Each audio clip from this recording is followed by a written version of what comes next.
Hello guys, అందరికీ నమస్తే. Today special కాకరకాయ ఫ్రై అండి.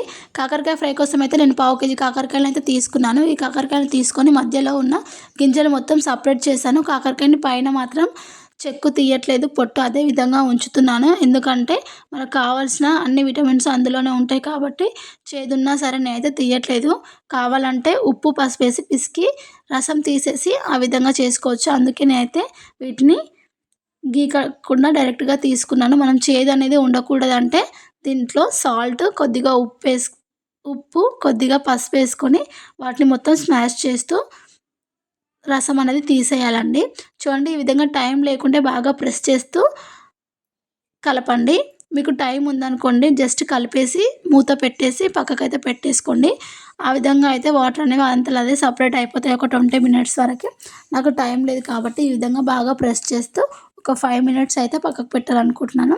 ఆ 5 మినిట్స్ పెట్టేంత వరకు ఫస్ట్ అయితే ఈ విధంగా కలిపేసుకుంటున్నాను.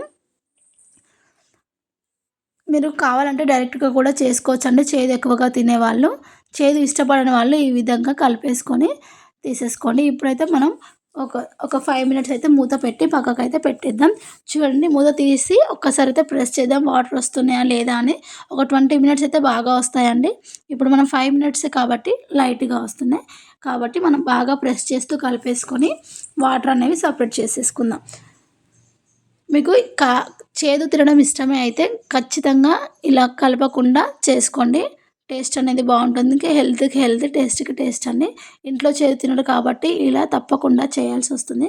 చూడండి, నేను వీడియోలో చూపించే విధంగా 2 చేతులతో ఈ విధంగా బాగా ప్రెస్ చేస్తూ ముక్కలన్నిటిని సపరేట్ చేసుకోండి. కాకరకాయ ఫ్రైని ఆనియన్స్తో కూడా చేసుకుంటే చాలా అంటే చాలా బాగుంటుందండి. ఆనియన్స్తో చేస్తే స్టోర్ అనేది 1 మంత్ వరకు ఉండదు. ఈ విధంగా చేస్తే 1 మంత్ వరకు కంపల్సరీ ఉంటుందండి. అందుకే నేను ఆనియన్ అనేది వేయట్లేదు, సపరేట్గా చేస్తున్నాను. ఆనియన్ వేస్తే మనకు తొందరగా పాడైపోతుంది. చూడండి ఎంత చేదు వచ్చేసిందో. మీకు తాగాలనిపిస్తే తాగేసేయండి. అబ్బో! ఇప్పుడైతే మనం కర్రీ ప్రిపరేషన్లోకి వెళ్ళిపోదాం. ముందుగా అయితే మనకు కాకరకాయ ముక్కలకి సరిపడా ఆయిల్ అయితే వేసేసుకుందాం. చూడండి, ఈ విధంగా ఆయిల్ కొద్దిగా ఎక్కువగానే వేసేసుకోండి. ఎందుకంటే ముక్కలన్నీ ఆయిల్‌లో డీప్ ఫ్రై కావాలి కదా! ఈ ఆయిల్ అనేది వేస్ట్ కాకుండా మరీ ఎక్కువగా కాకుండా మరీ తక్కువగా కాకుండా కాకరకాయ ఫ్రైకి సరిపడా వేసేసుకోండి.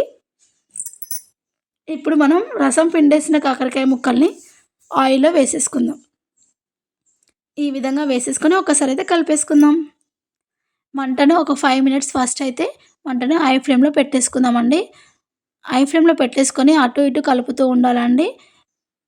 ఒక 5 మినిట్స్ తర్వాత మూతతో పెట్టేసుకొని మంటని మీడియం ఫ్లేమ్‌లో పెట్టేసుకోవాలి.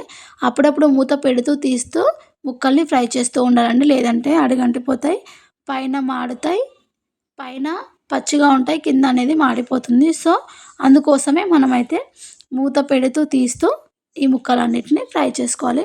చూడండి, ఆఫ్టర్ 15 మినిట్స్ తర్వాత ఈ విధంగా అయితే ఫ్రై అయిపోయాయి. మినిమమ్ ఒక 60% అయితే ఫ్రై అయ్యాయి. మనం ఇదే టైంలో ముక్కలన్నిటిని పక్కకనేసి ఒక గుప్పెడు పల్లీలైతే తీసుకుంటానండి. నాకు కాకరకాయ ఫ్రై చేసినప్పుడు ఖచ్చితంగా పల్లీలేస్తేనే చాలా ఇష్టం. పల్లీలు లేకుంటే నేను అంత ఇష్టంగా తినను. పల్లీలేస్తే చాలా ఇష్టంగా తింటాను. ఇప్పుడైతే కొద్దిగా కరివేపాకుని కూడా యాడ్ చేసుకొని మరొక్కసారి కలిపేసుకుందాం. మంటనైతే ఇప్పుడు మీడియం ఫ్లేమ్‌లో పెట్టేసుకోవాలండి. హై ఫ్లేమ్‌లో అస్సలు పెట్టొద్దు. కొన్ని కొన్ని కాకరకాయ ముక్కలు మాడిపోతాయి, కొన్ని అలాగే ఉండిపోతాయి. కాబట్టి మనం మంటను సిమ్‌లో పెట్టేసుకుంటే అన్ని ముక్కలు పర్ఫెక్ట్‌గా వేగిపోతాయి. ఇప్పుడు మనం కలిపేసుకున్నాక చూడండి కలిపేసుకుందామండి. ఈ విధంగా మొత్తం కలిసాక మరొకసారి ముక్కలన్నిటిని సపరేట్ పక్కకనేసుకొని అదే ఆయిల్‌లో అల్లం వెల్లుల్లి పేస్ట్ అనేది యాడ్ చేసుకుందాం. మీరు కావాలంటే వెల్లుల్లి రెబ్బలు కొద్దిగా జీలకర్ర వేసి దంచి వేసుకుంటే ఆ టేస్ట్ అనేది అద్భుతంగా ఉంటుందండి.